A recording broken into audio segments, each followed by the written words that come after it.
देख रहे हैं राष्ट्रीय भोर। मैं हूं आपके साथ प्रिया वाजपेयी। राजनीति में उलट पुलट हमेशा देखने को मिलता है। विपक्ष हो या पक्ष हो, नेता अपना पारा बदलते हुए ही नजर आते हैं। 24 का इलेक्शन एक बार पूरी तरीके से साफ है कि हम माननीय प्रधानमंत्री नरेंद्र मोदी सरकार बनाएंगे और कल 4 जून है, 400 पार होना तय है। लेकिन इसी बीच कई सारे मसले सामने आते हैं। आखिर क्यों नेता पार्टी बदलते हैं? 16-16, 20-20 साल एक पार्टी को देने के बाद, काम करने के बाद क्यों पार्टी छोड़ते हैं? आखिर ऐसी क्या वजह आती है? हमारे साथ भी ऐसे ही एक नेता मौजूद हैं जो 16 साल सपा के साथ थे, लेकिन अब एकदम से भाजपा में आ गए हैं। नाम है डॉक्टर हर्षित कुंवर राजवीर। चलिए सीधे बात करते हैं और जानते हैं कि वजह क्या थी। और खास बात आपको बता दूं, ये एक एस्ट्रोलॉजर है, यानी आराम से ये दूसरे की कुंडली भी समझ लेते हैं। कहीं ये तो वजह नहीं थी राजनीति में उलटफेर? सर आपका बहुत बहुत स्वागत है। सर ये बताइए, पार्टी बदल दी, उन सब पे नहीं जाते हैं, क्या मुद्दे थे, क्यों पार्टी ज्वाइन करी? भारतीय जनता पार्टी की ज्वाइनिंग को लेकर आप पूछ रहे हैं। देखिए, भारतीय जनता पार्टी को ज्वाइन करने का मेरे ही कारण नहीं है, तमाम ऐसे लोग जो भारतीय जनता पार्टी से जुड़ रहे हैं वो विचारधारा को लेके भारतीय जनता पार्टी से जुड़ रहे हैं।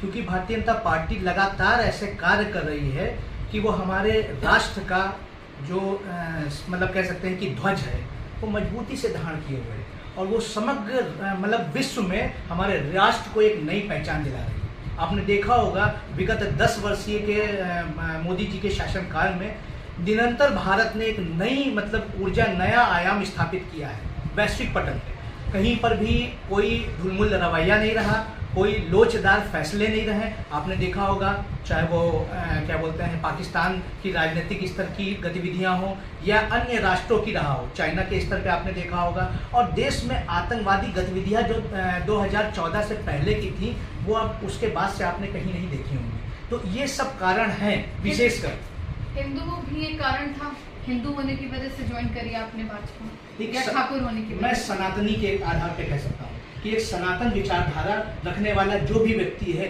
वो राष्ट्र को सर्वोपरि लेकर चलता है। और वर्तमान में जो भारतीय जनता पार्टी की सरकार है वो निश्चित तौर पे हर व्यक्ति के धर्म का, हर व्यक्ति के आचरण का ख्याल रखती है। ऐसा नहीं है कि मुस्लिम जो मतलब व्यक्तित्व के लोग या विचारधारा के लोग हैं उनको मस्जिद जाने से रोका जा रहा है। हम मंदिर जा रहे हैं, हमारे पास ये मतलब समझ लीजिए स्वर्ण काल है या गौरवमयी एक वर्तमान है कि जो आने वाले समय में इतिहास के स्वर्णाक्षरों में, स्वर्ण पन्नों में दर्ज किया जाएगा कि ऐसा भी एक विशाल हृदय का व्यक्ति आया जिसने तमाम हिंदुओं की आस्था को अपने मतलब दिल में रखा और उसको मतलब समझ लीजिए साक्षात करके दिखाया। आप एक एस्ट्रोलॉजर भी हैं, कुंडली बड़े आराम से देख लेते होंगे, कभी कभी चेहरे से भी भाग जाते हो। अखिलेश यादव के चेहरे से भाव तो नहीं रहते कि इनका कुछ नहीं होने वाला और मोदी जी प्रधानमंत्री बनेंगे? कल क्या लगता है, कल क्या होगा? देखिए, मैं किसी के प्रति एक अच्छी ऊर्जा में बैठा हूँ, एक अच्छा सोच लेके बैठा हूँ, एक अच्छे कल की कल्पना या परिकल्पना को हृदय में धारण करके बैठा हूँ, तो किसी के प्रति मैं नेगेटिव कोई भी बयान नहीं दूंगा। लेकिन हम अपने देश के यशस्वी प्रधानमंत्री के प्रति ये अवश्य कहेंगे कि उनका जो ऑरा है, उनकी जो ऊर्जा है वो वर्तमान में बहुत अच्छे तौर पे दिखाई पड़ रही है। और वो ये निश्चित जान लीजिए कि ये जो 2024 से आने वाला 5 वर्षीय जो कार्यकाल होगा वो एक मतलब समझ लीजिए राष्ट्रीय स्तर पे ऐसे बड़े बड़े निर्णयों को लेके जाएगा जिससे वैश्विक स्तर पे हमारे देश का मतलब समझ लीजिए एक नया मतलब आयाम तक हमारा देश पहुंचेगा। राष्ट्र भाभी डिंपल भाभी को बोलते हैं, क्या वो जीतेंगी चुनाव? देखिए, मैंने आपसे कह दिया, मैं कोई भी ऐसा स्टेटमेंट नहीं देना चाहता हूँ। मैं तो यही चाहता हूं कि मेरा अब वर्तमान में धर्म जो है वो भारतीय जनता पार्टी के प्रति है। मैं भारतीय जनता पार्टी से जुड़ गया हूं, तो धर्म क्या कहता है ये आपको निश्चित तौर पे मालूम होना चाहिए। जब आप किसी की विचारधारा को ग्रहण करते हैं तो उसके प्रति आपका दायित्व, उसके प्रति जो आपके कर्तव्य है उनका पालन ही आपका धर्म है। जैसा कि कहा गया है, धृति क्षमा दमोस्त्यम शौचमिंद्रिय निग्रह धीर विद्या सत्यम क्रोधो दशकम धर्म लक्षण। ये 10 लक्षण है हमारे धर्म के और उन्हीं धर्म के 10 लक्षणों का पालन हम कर रहे हैं। क्या बोलना चाहेंगे, सभी को क्या संदेश देंगे? कल 4 जून है, रिजल्ट साफ हो जाएगा। अपने आप को अब राजनीति में 10 साल बाद कहाँ देखते हैं?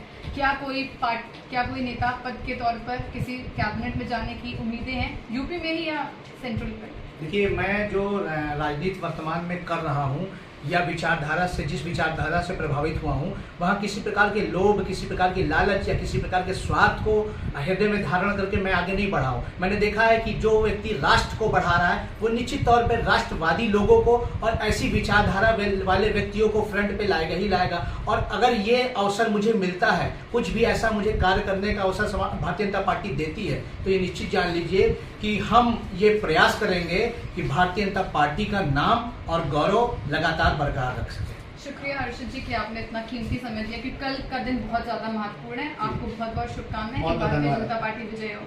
तो आपने देखा, साफ तौर पर ये जाहिर हो चुका है, सबके अपने अपने व्यक्तिगत रीजंस होते हैं पार्टी में आने के, पार्टी में जाने के, लेकिन एक ही मानसिकता है और एक ही धारणा है कि सनातन आगे बढ़े, हिंदू मुसलमान कुछ नहीं, भाजपा सबका साथ सबका विकास की बात करती है। इसलिए हर्षित साफ तौर पर भाजपा में शामिल हुए। ऐसे बने रहिए राज विभोर के साथ, कैमरामैन लकी के साथ मैं प्रिया वाजपेयी, लखनऊ।